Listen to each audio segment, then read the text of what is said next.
നമസ്കാരം. ഷെക്കേന ന്യൂസിന്റെ 4 മണി ചർച്ചയിലേക്ക് എല്ലാ പ്രിയപ്പെട്ട പ്രേക്ഷകർക്കും സ്വാഗതം. കേരളത്തിന്റെ വിദ്യാഭ്യാസ സാമൂഹിക മേഖലകളിൽ വളരെ നിർണായകമായിട്ടുള്ള സംഭാവനകളാണ് കേരളത്തിലെ എയ്ഡഡ് വിദ്യാഭ്യാസ മേഖല നൽകിയിട്ടുള്ളത്. എന്നാൽ കഴിഞ്ഞ കുറെ വർഷങ്ങളായി നമ്മൾ ആ എയ്ഡഡ് വിദ്യാഭ്യാസ മേഖലയോട്, പ്രത്യേകിച്ച് എയ്ഡഡ് സ്കൂൾ മേഖലയോട് ഭരണകൂടങ്ങൾ പുലർത്തുന്ന ഒരു സമീപനം കാണുമ്പോൾ ആ മേഖലയെ ആകമാനം ഒരു നശിപ്പിക്കുക എന്ന ഒരു ലക്ഷ്യം അല്ലെങ്കിൽ ലക്ഷ്യങ്ങൾ അതിന്റെ പിന്നിലുണ്ടോ എന്ന് നമുക്ക് സംശയിക്കേണ്ടിയിരിക്കും. നമുക്കറിയാം, ഭിന്നശേഷി നിയമനവുമായി ബന്ധപ്പെട്ടുള്ള വിഷയങ്ങൾ കഴിഞ്ഞ കുറെ നാളുകളായി നമ്മുടെ ചർച്ചയിലുണ്ട്.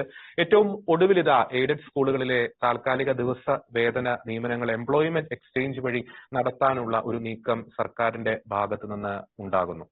ഇത് നൽകുന്ന സൂചനകൾ എന്തൊക്കെ? ന്യൂനപക്ഷ അവകാശങ്ങളുടെ മേലുള്ള ഒരു ധ്വംസനമാണോ ഇത്?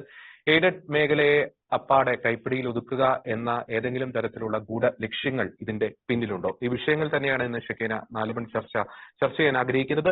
ഇന്ന് ഈ ചർച്ചയിൽ നമ്മോടൊപ്പം ചേരുന്നു സിറോ മലബാർ സഭ public affairs commission secretary father James Kokkavalil, ഒപ്പം തന്നെ ശ്രീ ടീച്ചേഴ്സ് ഗിൽഡിൽ നിന്നും ശ്രീ മാത്യു ജോസഫ്, അദ്ദേഹം teachers guild state executive member കൂടിയാണ്. രണ്ടുപേർക്കും ഈ ചർച്ചയിലേക്ക് സ്വാഗതം. ആദ്യം ഫാദർ ജെയിംസ് കൊക്കവാലിൽ, നമുക്കറിയാം ഈ ഒരു ഉത്തരവ് ഇതിനോടൊപ്പം തന്നെ ചേർത്ത് വായിക്കണം മറ്റു പല വിഷയങ്ങളും ഈ എയ്ഡഡ് വിദ്യാഭ്യാസ മേഖലയെ ഗുരുതരമായി ബാധിച്ചിട്ടുണ്ട്. ഏറ്റവും ആദ്യം തന്നെ ഈ ഉത്തരവ്, പ്രത്യേകിച്ച് എംപ്ലോയ്മെന്റ് എക്സ്ചേഞ്ച് വഴി ഈ ദിവസവേതന താൽക്കാലിക നിയമനങ്ങൾ നടത്താനുള്ള ഈ ഒരു നീക്കം ഈ എയ്ഡഡ് മേഖലയെ തകർക്കാനുള്ള വലിയൊരു ലക്ഷ്യത്തിന്റെ ഒരു ആരംഭമായിട്ട് നമുക്ക് വ്യാഖ്യാനിക്കാൻ കഴിയുമോ? ഇതിന്റെ പിന്നിലുള്ള ഗൂഢ അജണ്ടകൾ എന്തൊക്കെയാണ്? ഏതൊക്കെ രീതിയിലാണ് ഈ ഒരു സമീപനം എയ്ഡഡ് വിദ്യാഭ്യാസ മേഖലയെ ബാധിക്കുക? ജോർജി, നമ്മള് ഒരു വിചാരമായിട്ടുള്ള ഒരു അർത്ഥത്തെ മനസ്സിലാക്കണം. കാരണം ഇത് ഈ ഒരു സിംഗിൾ ഇഷ്യൂ മാത്രമല്ല, ന്യൂനപക്ഷ അവകാശങ്ങൾ ഫാദർ ജെറോൺ ഡിസൂസ രൂപപ്പെടുത്തിയതും പൗരപിതാവ് പതിവ് പ്രാധാന്യത്തോടെ പ്രചരിപ്പിച്ചതുമായിട്ടുള്ള ന്യൂനപക്ഷ അവകാശങ്ങൾ, ഇന്ത്യൻ ഭരണഘടനയുടെ ആർട്ടിക്കിൾ 29, 30 നൽകുന്ന അവകാശങ്ങൾ അത് എന്തിനു വേണ്ടിയാണ് എന്നുള്ളത് ശരിക്കും നമ്മുടെ ഈ സമൂഹത്തിൽ പോലും ഇതുവരെ എടുത്തിട്ടില്ല എന്നുള്ളതാണ്. അപ്പോൾ ആ ജനസമൂഹത്തിനിടയിൽ ഈ ന്യൂനപക്ഷ സംസ്കാര ആചാരാനുഷ്ഠാനങ്ങൾ ഇവയൊക്കെ ഇവയൊക്കെ നഷ്ടപ്പെട്ടു പോകാതിരിക്കാനായിട്ട് അടുത്ത തലമുറയിലേക്ക് അവ പ്രചരിപ്പിച്ചെങ്കിൽ മാത്രമേ അവ നഷ്ടപ്പെട്ടു പോകുന്നു. അപ്പൊ അതിനെ അനുഭവിച്ചിരിക്കുന്ന ഏറ്റവും ഫലപ്രദമാണെന്ന് പറയുന്നത് വിദ്യാഭ്യാസ സ്ഥാപനങ്ങളെ പ്രചരിപ്പിക്കാൻ. അതുകൊണ്ടാണ് ന്യൂനപക്ഷങ്ങൾക്ക് സ്കൂളുകൾ സ്ഥാപിക്കാനും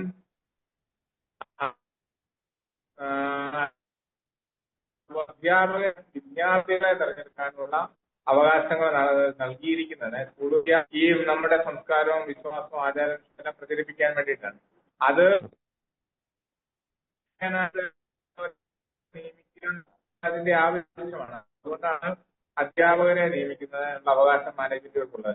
അതുപോലെ തന്നെ അവ സ്വീകരിക്കാനായിട്ട് ആവശ്യമുണ്ട്. അതായത് ആ സമൂഹത്തിൽപ്പെട്ട കുട്ടികളാണ് അവിടെ വന്നെങ്കിൽ മാത്രമേ അവരത് സ്വീകരിക്കപ്പെടുകയുള്ളൂ. അപ്പൊ അങ്ങനെ അവ സ്വീകരിക്കാനും പ്രചരിപ്പിക്കാനും ഒക്കെയുള്ള അവകാശങ്ങൾക്ക് വേണ്ടിയിട്ടാണ് ന്യൂനപക്ഷ അവകാശങ്ങൾ പ്രകാരം സ്കൂളുകൾ സ്ഥാപിക്കാനായിട്ടുള്ള അവകാശങ്ങൾ നൽകിയിരിക്കുന്നത്. എന്നാൽ ഇതിൽ നിന്ന് പല തരത്തിലെ കൊണ്ട് പോയിരിക്കുന്ന ഒരു സാഹചര്യമാണ് ഇന്ന് നിലനിൽക്കുന്നത്. അതായത് നമ്മുടെ സമൂഹത്തിലെ ന്യൂനപക്ഷ അവകാശങ്ങൾ, പ്രത്യേകിച്ച് കേരളത്തിലെ എയ്ഡഡ് മേഖലയെ നോക്കുകയാണെങ്കിൽ ഒത്തിരി തരത്തിലെ കൈയേറപ്പെട്ടു പോയി. ഇപ്പൊ ഏകജാലക സംവിധാനം വന്നു, വിദ്യാർത്ഥികളെ തെരഞ്ഞെടുക്കാൻ മാനേജ്മെന്റിന്റെ അവകാശം അവിടെ നഷ്ടപ്പെട്ടു. അധ്യാപക ബാങ്ക് കൊണ്ടുവന്നു, 1:1 അനുപാതം വന്നു. അപ്പൊ അധ്യാപകരെ നിയമിക്കുന്നതിന് ഉള്ള ഒരു മാനേജ്മെന്റിന്റെ അവകാശം കൈയേറപ്പെട്ടു. മറ്റ് സമുദായങ്ങളിൽപ്പെട്ട അധ്യാപകർ അവിടെ കടന്നു വരുന്ന സാഹചര്യം ഉണ്ടാകുന്നു. അതുപോലെ തന്നെയാണ് ഇപ്പൊ ഭിന്നശേഷി സംവരണം വന്നു. ഭിന്നശേഷി സംവരണത്തെ നമ്മൾ സ്വീകരിച്ചു. എങ്കിലും അതിന്റെ അടുത്ത സ്റ്റെപ്പ് സർക്കാർ എംപ്ലോയ്മെന്റ് എക്സ്ചേഞ്ചിൽ നിന്ന് നൽകുന്ന ലിസ്റ്റിൽ നിന്ന് മാത്രമേ ഭിന്നശേഷിക്കാരെ നിയമിക്കാവൂ എന്നുള്ള ഒരു നിബന്ധന കൊണ്ടുവന്നു. അതിനുശേഷം ഇപ്പോൾ വന്നിരിക്കുന്നതാണ് സർക്കാർ തന്നെ നേരിട്ട് ഭിന്നശേഷിക്കാരെ നിയമിക്കും എന്നുള്ള ഒരു ഇതിലേക്ക് വന്നു കഴിഞ്ഞപ്പോൾ അവിടെ തെരഞ്ഞെടുക്കുവാനായിട്ടുള്ള മാനേജ്മെന്റിന്റെ അവകാശം പൂർണ്ണമായിട്ട് ഹനിക്കപ്പെട്ടു പോയിരിക്കുകയാണ്. ഇപ്പൊ ഭിന്നശേഷിക്കാർക്ക് പ്രമോഷനും കൂടെ ഭിന്നശേഷി സംബന്ധിച്ച് ബാധകമാകുമ്പോൾ സ്കൂളിന്റെ പ്രിൻസിപ്പൽസോ ഹെഡ് മാസ്റ്റേഴ്സ് അങ്ങനെയൊക്കെയുള്ളവരെ പുറത്തുനിന്ന് വന്ന സർക്കാർ അപ്പോയിന്റ് ചെയ്ത ഭിന്നശേഷിക്കാരായ മറ്റു വിഭാഗങ്ങളിൽപ്പെട്ട വന്നു കഴിയുമ്പോൾ ഈ വിദ്യാഭ്യാസ സ്ഥാപനങ്ങളുടെ മേൽ നമുക്ക് യാതൊരുവിധ നിയന്ത്രണവും ഇല്ലാത്ത ഒരു സാഹചര്യത്തിലേക്കാണ് വരാൻ പോകുന്നത്.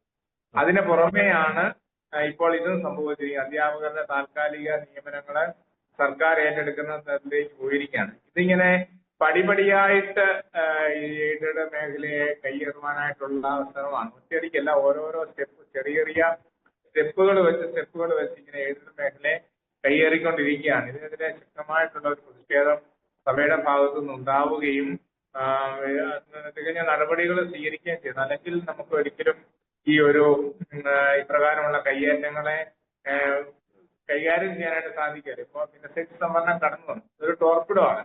ഇനി ഇതിന് പുറകെ SC/ST സംവരണങ്ങളിലേക്കും OBC സംവരണത്തിലേക്കും ഒക്കെ എയ്ഡഡ് മേഖല പോകുന്ന സാഹചര്യം ഉണ്ടാവും. അപ്പൊ അങ്ങനെയുള്ള കയ്യേറ്റങ്ങളുടെ ഒരു ഭാഗമാണ് ഇപ്പോൾ ഡയറക്റ്റായിട്ട് സർക്കാർ ഉത്തരവില് പറഞ്ഞുകൊണ്ട് പിന്നെ താൽക്കാലിക നിയമനങ്ങൾ എംപ്ലോയ്മെന്റ് എക്സ്ചേഞ്ചിൽ നടക്കണം എന്ന് പറഞ്ഞതിന്റെ പിന്നിലെ കാര്യം ഇതാണ്. അപ്പൊ അത് വിളിച്ചു ചോദിക്കുമ്പോൾ ന്യൂനപക്ഷങ്ങൾക്ക് ബാധകമല്ല എന്നൊക്കെ ചില മറുപടികൾ നമുക്ക് കിട്ടുന്നുണ്ട്. അത് ന്യൂനപക്ഷങ്ങൾക്ക് ബാധകമല്ലെങ്കിൽ അത് വളരെ കൃത്യമായിട്ട് ആ ഉത്തരവിൽ കാണേണ്ടതാണ്. ഈ ഒരു ഉത്തരവ് ന്യൂനപക്ഷ വിദ്യാഭ്യാസ സ്ഥാപനങ്ങൾക്ക് ബാധകമല്ല എന്നുള്ളത് വളരെ കൃത്യമായിട്ട് അത് രേഖപ്പെടുത്തേണ്ടതാണ്. അപ്രകാരം ഒരു രേഖപ്പെടുത്തൽ ഉണ്ടായിട്ടില്ല. ഈ ഒരു ഉത്തരവിനെ എങ്ങനെ വേണേലും വ്യാഖ്യാനിക്കാവുന്നതും അതുപോലെ തന്നെ ഉദ്യോഗസ്ഥർ തങ്ങളുടെ ഇഷ്ടപ്രകാരം ദുർവ്യാഖ്യാനം ചെയ്യാവുന്ന രീതിയിലാണ് സർക്കാരിന്റെ ഉത്തരവുകള് വിദ്യാഭ്യാസ മേഖലയുമായി ബന്ധപ്പെട്ട് പ്രത്യേകിച്ച് വരുന്നത്. അപ്പൊ ഇതൊരു ഗുരുതരമായിട്ടുള്ള ഒരു പ്രതിസന്ധിയിലേക്ക് എയ്ഡഡ് നിയമനം പൂർണ്ണമായിട്ടും സർക്കാരിന്റെ കൈകളിലേക്കും അതിലെ വിവിധതല സംവരണങ്ങൾ വരുന്നതിലേക്കും പോകുന്ന ഒരു സാഹചര്യമാണ് ഉണ്ടായിരിക്കുന്നത്. ഓക്കെ, ഒരു കാര്യം കൂടി വെച്ചാൽ നേരത്തെ ഇന്നലെ പബ്ലിക് അഫയേഴ്സ് കമ്മീഷൻ പുറത്തുവിട്ട ആ പ്രസ് റിലീസിൽ കൃത്യമായി പറയുന്നുണ്ട്. അതായത് കണ്ണൂർ റീജിയണൽ ഡെപ്യൂട്ടി ഡയറക്ടറുടെ ഒരു സർക്കുലർ പ്രകാരമാണ് ഇത്തരത്തിലുള്ള ഒരു തസ്തികകളിലേക്ക് എംപ്ലോയ്മെന്റ് എക്സ്ചേഞ്ച് വഴി അത് നൽകുന്ന ലിസ്റ്റിൽ നിന്ന് നിയമനം നടത്തേണ്ടത് എന്ന് സൂചിപ്പിച്ചിരിക്കുന്നു. അതിന് അടിസ്ഥാനമായിട്ട് വരുന്നത് 27/6/2026 പൊതുവിദ്യാഭ്യാസ ഡയറക്ടറുടെ ഒരു കത്താണ് എന്ന് പറയുന്നുണ്ട്. അപ്പോൾ ഈ ഇത്തരത്തിലുള്ള ഒരു സുപ്രധാനമായിട്ടുള്ള ഒരു തീരുമാനം എടുക്കുമ്പോൾ അല്ലെങ്കിൽ ഇത്തരത്തിലുള്ള ഉത്തരവൊക്കെ നടത്തുമ്പോൾ അതിന്റെ ഒരു സ്റ്റേക്ക് ഹോൾഡേഴ്സുമായിട്ടൊക്കെ ഒരു കൃത്യമായിട്ടുള്ള ഒരു കമ്മ്യൂണിക്കേഷൻ അത് നടത്തേണ്ടതല്ലേ? അങ്ങനെ ഏതെങ്കിലും തരത്തിലുള്ള ഒരു കമ്മ്യൂണിക്കേഷനോ അല്ലെങ്കിൽ ഒരു ഡയലോഗോ സർക്കാർ ഈ ഒരു വിഷയത്തിൽ നടത്തിയിട്ടുണ്ടോ? ഇല്ല, കമ്മ്യൂണിക്കേഷൻ നടത്തിയിട്ടില്ല. ഇവിടെ കമ്മ്യൂണിക്കേഷന്റെ പ്രസക്തിയുമില്ല. കാരണം നമുക്ക് ഒരിക്കലും അംഗീകരിക്കാനായിട്ട് പറ്റാത്ത ഒരു കാര്യമാണ് ഇത്. ഇതിപ്പോഴും സർക്കാർ ഉദ്യോഗസ്ഥരിടയിൽ സർക്കുലേറ്റ് ചെയ്യപ്പെട്ട സർക്കുലറാണ്. അതിൽ ലീക്കായി നമുക്ക് കിട്ടിയതാണ്. കണ്ണൂർ വിദ്യാഭ്യാസ ജില്ലയിൽ നിന്ന് നമുക്ക് ലീക്കായി കിട്ടിയതാണ്.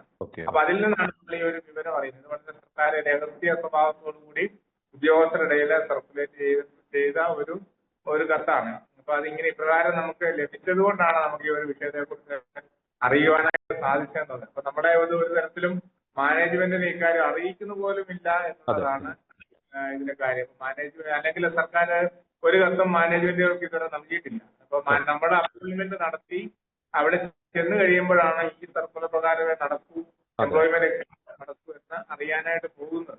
ഇങ്ങനെ ലീക്കായി കിട്ടിയ ഒരു കഥയാണ്. യാതൊരുവിധ കമ്മ്യൂണിക്കേഷനുമായി ബന്ധപ്പെട്ട് എയ്ഡഡ് സ്കൂളുകളുമായിട്ട് നടപ്പിലാക്കിയിട്ടില്ല. ഇവിടെ നമ്മൾ ഓർക്കേണ്ട, സർക്കാർ ഇപ്രകാരം ചെയ്യുന്ന കൈയേറ്റങ്ങളെ പലരും ന്യായീകരിക്കുന്നുണ്ട്. എയ്ഡഡ് സ്കൂൾ എന്ന് പറഞ്ഞാൽ നമ്മൾ ഓർക്കണം, ആരെ സഹായിക്കുന്നു എന്നത് ഇവിടെ പ്രസക്തമായിട്ടുള്ള കാര്യമാണ്. അതായത് പൗരന്റെ വിദ്യാഭ്യാസം സർക്കാരിന്റെ കടമയാണ്.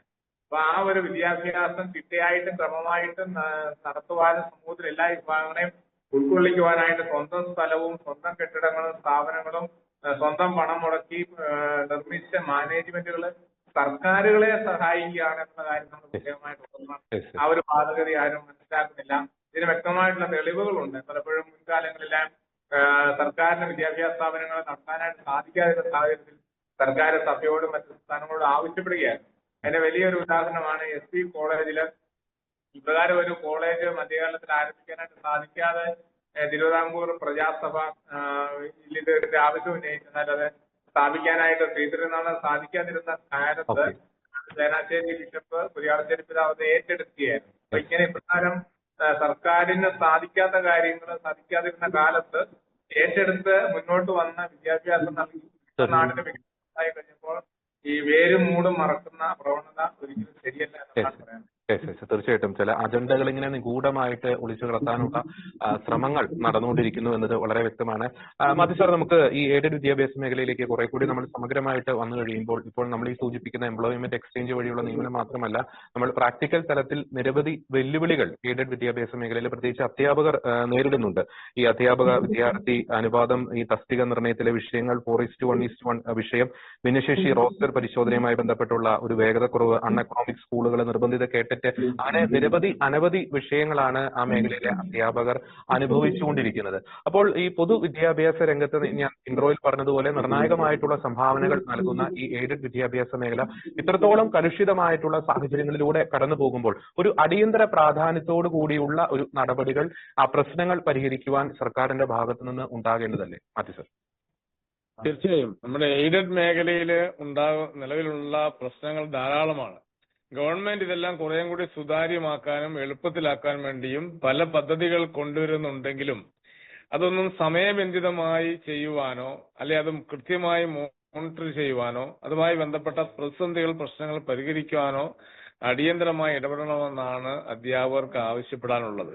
നിലവിലെ ഒരു നിലവിൽ മാനേജ്മെന്റ് സ്കൂളുകളിൽ ഒരു ഒഴിവ് വന്നാൽ നിലവിലെ ഡെയിലി വേജസ് ആയിട്ടുള്ള നിയമനങ്ങളെല്ലാം മാനേജ്മെന്റ് തന്നെ നടത്തുന്ന ഒരു രീതിയാണ് നിലവിലുണ്ടായിരുന്നത്. നേരെ മറിച്ച് ഇപ്പോൾ ഹയർ സെക്കൻഡറി സ്കൂളുകളിലൊക്കെ എംപ്ലോയ്മെന്റിൽ നിന്ന് ആളുകളെ വിളിക്കണമെന്ന് പറയുന്ന ഉത്തരവ് വരികയാണെങ്കിൽ അത് ഈ ഹയർ സെക്കൻഡറി മേഖലയിലും അതുപോലെ പൊതുവിദ്യാലയ മേഖലയിലും കൂടുതൽ സ്ഥിതി വഷളാക്കാനേ അത് ഉപകരിക്കുള്ളൂ. മാത്രമല്ല, ന്യൂനപക്ഷ സ്ഥാപനങ്ങൾ എന്ന നിലയ്ക്ക് നമുക്കറിയാം, ഇപ്പോൾ അവധി വരുന്ന ഒരു അധ്യാപകൻ ഒരു മാസത്തേക്ക് ലീവ് എടുത്താൽ അപ്പോൾ തന്നെ അവരുടെ ആളുണ്ടാവണം. കുട്ടികൾക്ക് പഠനം നഷ്ടപ്പെടാൻ പാടില്ല. മാത്രമല്ല, ഈ പറയുന്ന നിയമന അംഗീകാരത്തിനൊക്കെ ഉണ്ടാകും വർഷങ്ങളോളം 5, 6, 7 വർഷങ്ങൾ കാത്തിരിക്കേണ്ട അവസ്ഥയുണ്ട്. ഇപ്പൊ സമന്വയ പോലുള്ള കമ്പ്യൂട്ടർ അധിഷ്ഠിത സോഫ്റ്റ്വെയർ ഉണ്ടെങ്കിലും ഇതെല്ലാം ഡിലേ വന്ന് തിരുവനന്തപുരത്തെ DPI ഓഫീസ് വരെ ഫയലുകൾ ധാരാളം കെട്ടിക്കിടക്കുകയാണ്. ന്യൂനപക്ഷ അവകാശങ്ങൾ അല്ലെങ്കിൽ ന്യൂനപക്ഷ സ്ഥാപനങ്ങൾ എന്ന് പറയുമ്പോൾ ഒരു കാലഘട്ടത്തിൽ കേരളത്തിലെ വിദ്യാഭ്യാസ രംഗത്തെ വലിയ സംഭാവനകൾ നൽകിയ സ്ഥാപനങ്ങളാണ് ന്യൂനപക്ഷ വിദ്യാലയങ്ങൾ. അതിന് നേതൃത്വം കൊടുത്ത ന്യൂനപക്ഷ സമുദായങ്ങളും വളരെ കരുതലോടെ നമ്മുടെ ഇന്ത്യയുടെ ഭാവി, പ്രത്യേകിച്ച് കേരളത്തിന്റെ ഭാവി, പുതിയ തലമുറയുടെ ഉന്നമനം, പുരോഗതി ഒക്കെ ലക്ഷ്യം വെച്ച് സ്ഥാപിച്ച വിദ്യാഭ്യാസ സ്ഥാപനങ്ങളാണ്. അവിടെ അതിൻ്റെതായ ഒരു രീതിയിലുള്ള ചിട്ടവട്ടങ്ങളും കാര്യങ്ങളും നമ്മൾ നിലനിർത്തി പോരുന്നുണ്ട്. ഗവൺമെന്റ് ധാരാളമായി സഹായിക്കേണ്ട ഒരു മേഖലയാണ് എയ്ഡഡ് മേഖല. ഗവൺമെന്റ് സ്കൂളുകൾക്ക് അല്ലെങ്കിൽ ഗവൺമെന്റ് സ്ഥാപനങ്ങൾക്ക് കിട്ടുന്ന ആനുകൂല്യങ്ങൾ എയ്ഡഡ് സ്ഥാപനങ്ങൾക്ക് ഒരേപോലെ ലഭിക്കുന്നില്ല. മാത്രമല്ല, ഈ നിയമന അംഗീകാരത്തിന്റെ നൂലാമാലകൾപ്പെട്ട് പ്രയാസപ്പെടുന്ന ധാരാളം അധ്യാപകരുമുണ്ട്. നിരവധി വിഷയങ്ങളാണ് ഈ മേഖലയിൽ ഉള്ളത്. ഇപ്പൊ ഇത്തരത്തിലുള്ള കൂടുതൽ സങ്കീർണമാക്കാതെ ഈ ഗവൺമെന്റ്, എനിക്ക് തോന്നുന്നത്, ഇതുമായി ബന്ധപ്പെട്ട മാനേജ്മെന്റുകളുമായും അല്ലെങ്കിൽ അധ്യാപക സംഘടനകളുമായും മറ്റ് സർവീസ് സംഘടനകളൊക്കെ ഈ വിഷയങ്ങൾ അടിയന്തരമായി ചർച്ച ചെയ്ത് രമ്യമായി വേഗത്തിൽ പരിഹരിക്കാനുള്ള സത്വര നടപടികൾ സ്വീകരിക്കണമെന്നാണ് അഭ്യർത്ഥിക്കാനുള്ളത്. പിന്നെ അധ്യാപകർ എന്ന് പറയുന്നത് വേതനക്കാരായി മാറ്റുന്ന ഒരു പ്രവണത കൂടി വരികയാണ്. അപ്പോൾ നിലവിലുള്ള അധ്യാപക വിദ്യാർത്ഥി അനുപാതം കുറച്ചുകൊണ്ടും ഈ മേഖലയെ സംരക്ഷിക്കാൻ വേണ്ട സത്വരമായ നടപടികൾ നടത്തണമെന്നാണ് അഭ്യർത്ഥിക്കാനുള്ളത്. ഗവൺമെന്റ് അടിയന്തരമായി ഇടപെട്ട് ഇത്തരത്തിലുള്ള പ്രതിസന്ധികൾ പരിഹരിച്ച് രമ്യമായി പരിഹരിക്കാനുള്ള ഈ മാനേജ്മെന്റുകളെയും അതുപോലെ അധ്യാപകരെയും പൊതുസമൂഹത്തെയും ഒക്കെ ബോധ്യപ്പെടുത്തിയ രീതിയിലുള്ള കുറച്ചും കൂടെ സുതാര്യവും വേഗത്തിലും ഈ വിഷയങ്ങൾ പരിഹരിക്കണമെന്നാണ് അഭ്യർത്ഥിക്കാനുള്ളത്. ഓക്കെ, മാത്യു സാർ, മറ്റൊരു പ്രധാനപ്പെട്ട ഒരു കാര്യം, അത് എല്ലാ അധ്യാപകരെയും ബാധിക്കുന്ന ഒരു വിഷയം തന്നെയാണ്. നമ്മൾ ഈ സെൻസസുമായി ബന്ധപ്പെട്ട് വലിയ രീതിയിലുള്ള ആശങ്കകൾ ഉയർന്നുകൊണ്ടിരിക്കുന്നുണ്ട്. ഇപ്പോൾ അധ്യയന വർഷം ആരംഭിച്ച് കഴിഞ്ഞ ആഴ്ചകൾ അല്ലെങ്കിൽ മാസങ്ങളോളം അത് പിന്നിടുന്നു, 2ാം മാസത്തിലേക്ക് കടന്നിരിക്കുന്നു.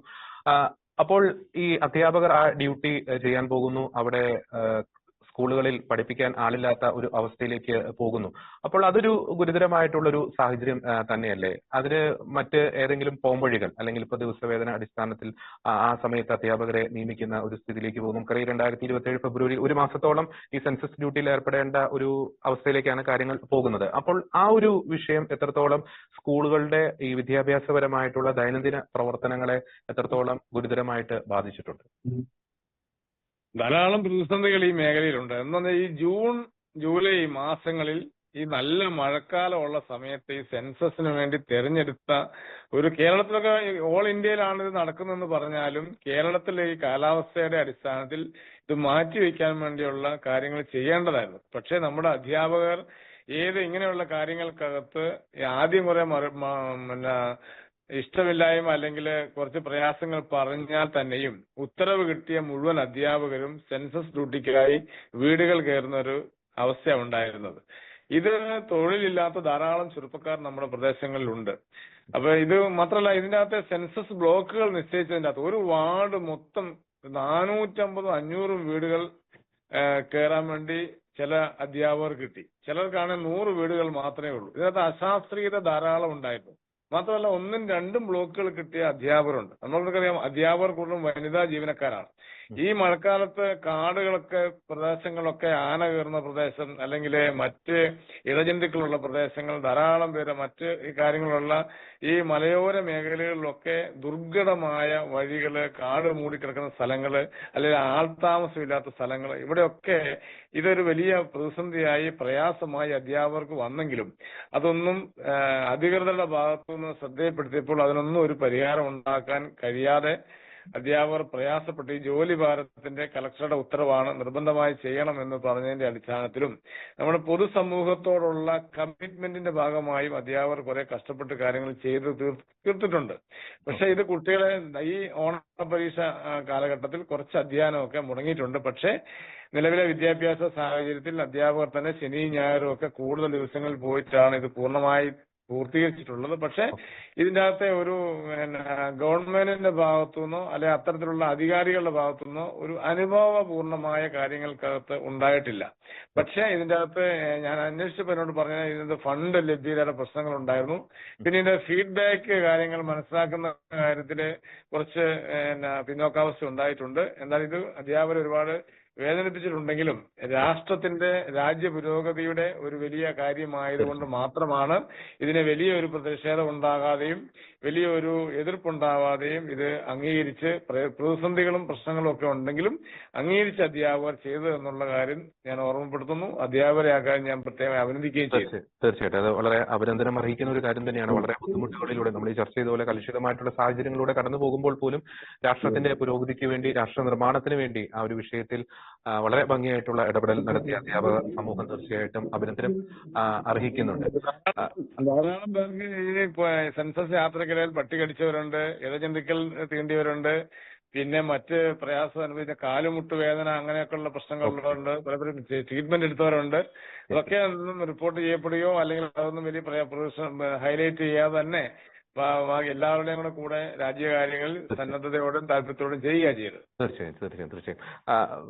ഫാദർ ജെയിംസ് അച്ഛന്റെ ക്യാമറ ഒന്ന് അഡ്ജസ്റ്റ് ചെയ്യാവോ? ഓക്കെ അച്ഛാ, താങ്ക് യു. അച്ഛാ, നമുക്ക് ഈ ലാസ്റ്റ് ഘട്ടത്തിലേക്ക് വന്നു കഴിയുമ്പോൾ നമ്മൾ പറഞ്ഞതുപോലെ കലുഷിതമാണ് ഈ എയ്ഡഡ് മേഖലയിലെ ഈ പ്രശ്നങ്ങൾ.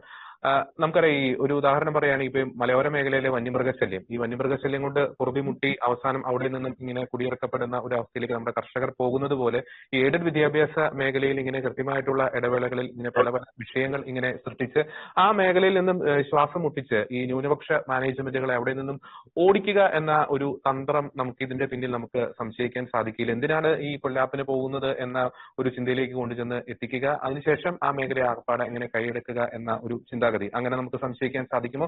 രണ്ടാമത്തെ ഒരു ചോദ്യം, ഈ വിഷയങ്ങളിൽ ഇനി സഭ എങ്ങനെയാണ് മുന്നോട്ട് പോകാൻ ഉദ്ദേശിക്കുന്നത്? തീർച്ചയായും ക്രൈസ്തവരുടെ ഉപജീവന മാർഗങ്ങളെല്ലാം അടയ്ക്കുന്ന ഒരു രീതിയിലേക്ക് പല കാര്യങ്ങളും പോകുന്നു എന്നുള്ളതാണ്. കാർഷിക മേഖലയുണ്ടായിട്ടുള്ള പ്രതിസന്ധികളെല്ലാം നമുക്ക് ആ ഒരു തരത്തിൽ തന്നെ നമുക്ക് കുറേയൊക്കെ മനസ്സിലാക്കാനായിട്ട് സാധിക്കും. അതുപോലെ തന്നെ അധ്യാപക മേഖലയിലും പ്രത്യേകിച്ച് ഒരു വിദ്യാഭ്യാസ രംഗത്ത് എയ്ഡഡ് മേഖലയില് ധാരാളം ക്രൈസ്തവരെ രൂപീകരിച്ചെടുത്ത ഒരു മേഖലയാണ്. അത് ക്രൈസ്തവർ ധാരാളമായിട്ട് പ്രവർത്തിച്ചു വരുന്നുണ്ട്. നമ്മുടെ ഒരു വലിയൊരു ശുശ്രൂഷ മേഖലയാണ്. ആ മേഖലയിൽ നമ്മളെ പുറന്തള്ളുക, ആ മേഖല കൈയേറുക എന്നുള്ള ഒരു തരത്തിലേക്കാണ് പോകുന്നത്. പലപ്പോഴും അധ്യാപകരെ ബന്ദികളാക്കി വെച്ചുകൊണ്ട് എയ്ഡഡ് ന്യൂനപക്ഷാവകാശങ്ങൾ കൈയേറുന്ന ഒരു തരത്തിലേക്കാണ് സർക്കാർ പലപ്പോഴും പല കാര്യങ്ങളും ചെയ്യുന്നത് എന്നുള്ളതാണ്. അപ്പൊ അതിന് മുന്നണിയും വ്യത്യാസമില്ലാതെ തന്നെ ഈ കാര്യങ്ങളിൽ ഗവൺമെന്റ് അല്ലെങ്കിൽ രാഷ്ട്രീയക്കാരേക്കാൾ ഉപരിയായിട്ട് ഉദ്യോഗസ്ഥ ലോബി ആയിരിക്കാം ഒരുപക്ഷെ ഇതിന്റെ മുന്നിൽ പ്രവർത്തിക്കുന്നത് എന്ന് ഞാൻ കരുതുകയാണ്. പലപ്പോഴും ഈ അടുത്ത പ്രാവശ്യമാണെങ്കിൽ തന്നെയും 16,000 അധ്യാപകരുടെ വർഷങ്ങളായിട്ടുള്ള ശമ്പളം പാസ്സാക്കാതെ വെച്ചുകൊണ്ടാണ് പല കാര്യങ്ങളും സർക്കാർ നടത്തിക്കൊണ്ട് പ്രകാരം അധ്യാപകരെ ബന്ദികളാക്കി നിർത്തിക്കൊണ്ട് ന്യൂനപക്ഷ അവകാശങ്ങൾ കയ്യേറുന്ന ഒരു പ്രത്യേക സാഹചര്യമാണ് നിലവിൽ നിൽക്കുന്നത്. അതിനെ ഒരു ശക്തമായ അതിനെക്കുറിച്ചുള്ള ഒരു പൂർണ്ണമായിട്ടുള്ള ഒരു അവബോധം മേഖല നഷ്ടപ്പെട്ടതിനുള്ള ഒരു പൂർണ്ണമായിട്ടുള്ള ബോധ്യത്തോടുള്ള ഒരു പ്രതികരണങ്ങളും ഒക്കെ തീർച്ചയായിട്ടും ഉണ്ടാകേണ്ടതായിട്ടുണ്ട്. കഴിഞ്ഞ ദിവസം KCBC ഒരു നിവേദനം ഇതുമായി ബന്ധപ്പെട്ട് സമർപ്പിച്ചിരുന്നു, ഉൾപ്പെടെയാണ് എനിക്ക് തോന്നുന്നു. അപ്പൊ അതിനകത്ത് കാര്യങ്ങളെല്ലാം രണ്ടൊക്കെ കുറെ കുറിച്ച് ഉൾക്കൊള്ളാനുണ്ടെങ്കിലും കാര്യങ്ങളെല്ലാം വ്യക്തമായിട്ട് അതിനകത്ത് പറഞ്ഞിട്ടുണ്ട്. നമ്മളത് കൂടുതൽ ചർച്ചകളും നടത്തി മുന്നോട്ട് കൊണ്ടുപോകുക എന്നുള്ള ലക്ഷ്യമാണ് ഉള്ളത്. ഓക്കെ വളരെ വ്യക്തമാണ്. തീർച്ചയായിട്ടും അടിയന്തര പ്രാധാന്യത്തോടു കൂടി തന്നെ സർക്കാർ ഇടപെടേണ്ട വിഷയങ്ങൾ തന്നെയാണ് എയ്ഡഡ് മേഖലയെ ബാധിച്ചുകൊണ്ടിരിക്കുന്നത്. വിദ്യാഭ്യാസ മേഖലയിൽ കേരളത്തിന്റെ സമസ്ത പുരോഗതിക്ക് വളരെ നിർണായകമായിട്ടുള്ള സംഭാവനകൾ തന്നെയാണ് എയ്ഡഡ് വിദ്യാഭ്യാസ മേഖല നൽകിയിരിക്കുന്നത്. ആ എയ്ഡഡ് മേഖലയെ വളർത്തുവാൻ പ്രത്യേകിച്ച് ന്യൂനപക്ഷ സ്ഥാപനങ്ങൾ, ക്രൈസ്തവ സമൂഹം വഹിച്ച പങ്ക് എന്ന് പറയുന്നത് വളരെ ത്യാഗനിർഭരമാണ്, വളരെയധികം നിസ്തുലമാണ്. അത് കണ്ടില്ല എന്ന് നടിക്കുവാൻ ഒരു ഭരണകൂടങ്ങൾക്കും സാധിക്കുകയില്ല. അതിനാൽ തന്നെ വിവേകത്തോടെ, ഇച്ഛാശക്തിയോടുകൂടി തന്നെ ഈ വിഷയങ്ങളിൽ അതിന്റെ ഗൗരവ സ്വഭാവത്തോടു കൂടി തന്നെ ഇടപെടുവാൻ ഭരണകൂടത്തിന് സാധിക്കട്ടെ എന്ന് പ്രത്യാശിക്കുന്നു. ഈ ചർച്ചയിൽ വളരെ സജീവമായി പങ്കെടുത്ത ഫാദർ ജെയിംസ് കൊക്കവേലിനൊപ്പം തന്നെ ശ്രീ മാത്യു ജോസഫ് രണ്ടുപേർക്കും നന്ദി.